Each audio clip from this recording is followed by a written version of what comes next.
Hello বন্ধুরা, আমি Namita simple লাইফস্টাইলে আপনাদের স্বাগত। আজকের সকালটা এখান থেকেই শুরু করছি। মোহন সোনা এখনও ঘুম থেকে ওঠেনি। এত গরম, রাত্রিবেলা ছটফট করে, সেটা জানান দেয়, বুঝতেই পারি। তাই জন্য একটু পরেই ওঠাবো মোহন সোনাকে। এটা মোহন সোনার খাটের ওপরটা এভাবে ফুল দিয়ে সাজানো। আর এই গোপু সোনার ক্যালেন্ডার একটা আছে, মোহন সোনার সঙ্গে থাকে। পর্দার উপরে কাপড় দিয়ে দিয়েছি। এত রোদের তাপ, মানে পর্দা ভেদ করে ভেতরে ঢুকে যায়, ভালো লাগে না। জয় মা, সবার মঙ্গল করো, ভালো রাখো। কিরে মিনি পুষি, কি খুঁজছিস? ইঁদুর এখনো পাওনি একটাও? কি হলো? আবার দাঁড়িয়ে আমাকে দেখছে। কি হলো রে? হ্যাঁ, ভয় পাচ্ছিস? ভীষণ দুষ্টু বিড়ালটা। এই যা, ছুটে গেল। চলে এলাম গাছপালার কাছে। সবুজ দেখতেও ভালো লাগে। এখন তো সবুজ প্রায় হারিয়েই গেছে। সব গাছপালা কেটে কেটে ফ্ল্যাট তৈরি হচ্ছে। মানুষের এখন গাছের প্রতি চাহিদা কমে গেছে। গাছ কাটো আর ফ্ল্যাট বানাও, এটাই হচ্ছে ব্যাপার। তার জন্যে প্রকৃতি নিষ্ঠুর। এত গরমের পরে কোনো বৃষ্টির সম্ভাবনা নেই। কী করে হবে? গাছপালাই যদি না থাকে তাহলে কি করে হবে? আমি তো ঠিক করেছি, আমি বেঁচে থাকতে এই গাছপালা আমি কাটবো না। বাড়ি করতে হবে ঠিকই, ছোটোখাটো করে, কিন্তু এই গাছপালাকেও রাখতে হবে। কারণ আমার হাজব্যান্ডের হাতে তৈরি এই বাগান। এই পাতাগুলো দেখাচ্ছি, এগুলো হচ্ছে গাছের পাতা। সব ঝাড় দিয়ে গামলায় রাখি, জল দিয়ে তারপরে এটা থেকে যেটা রস বেরোয় সেটাই গাছের গোড়ায় দিয়ে থাকি আমি। এইভাবেই বাগান করি। দেখুন গাছপালাগুলো কত সুন্দর, খুব ভালো লাগে, মনটা ভালো হয়ে যায়। এই যে গাছের তলায় পাতাগুলো, এই পাতাগুলো আমি দিয়ে থাকি। কেন?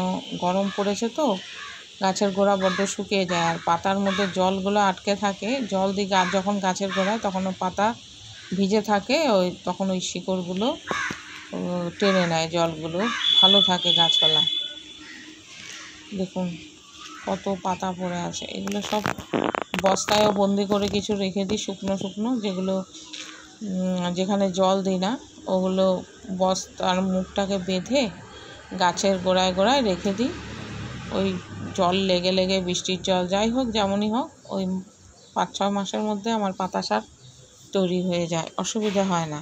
আমি বাইরের সার পদার্থ বেশি ব্যবহার করি না। আমি এই নিজের ফেলে দেওয়া জিনিসপত্র দিয়েই সার তৈরি করি। যেমন আনাজের খোসা,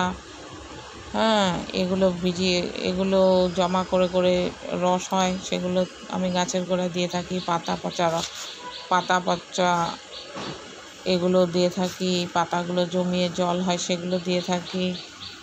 খুব ভালো লাগে। সবুজ দেখতে কার না ভালো লাগে বলুন বন্ধুরা? এই দেখুন, এই যে গাছে জামরুল এসছে, প্রচুর জামরুল। এর আগেও একবার হয়ে গেছে, সেগুলো আমরা হাতে পাইনি, কারণ রাত্রিবেলা এসে পাখিতে খেয়ে যায়। কি পাখি জানি না, বেশ বড় থোকা হয়েছিল, সেগুলো খেয়ে গেছে। আবার নতুন করে হয়েছে। দেখুন কত পাতা। এই পাতাগুলোই আমি কাজে লাগাই। বস্তায় বন্দি করে রাখি, আবার গামলায় ভিজিয়ে রাখি। এইভাবেই সার তৈরি হয় গাছের। কত সবুজ, কত সুন্দর লাগে, ভালো লাগে না বন্ধুরা? তাই আপনাদের সঙ্গে কথাগুলো শেয়ার করলাম। কেমন লাগলো আমার ভিডিওটা? ভালো লাগলে অবশ্যই জানাবেন, আর অন্যান্যদের একটু শেয়ার করবেন।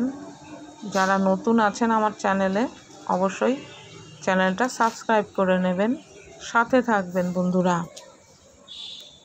আমি এই গাছপালা, পুজো পার্বণ এইসব নিয়েই আমার দিন কেটে যায়, সারাটা দিন বলতে পারেন। মাঝে মাঝে একটু গান বাজনা করি, এটাই। তাহলে বন্ধুরা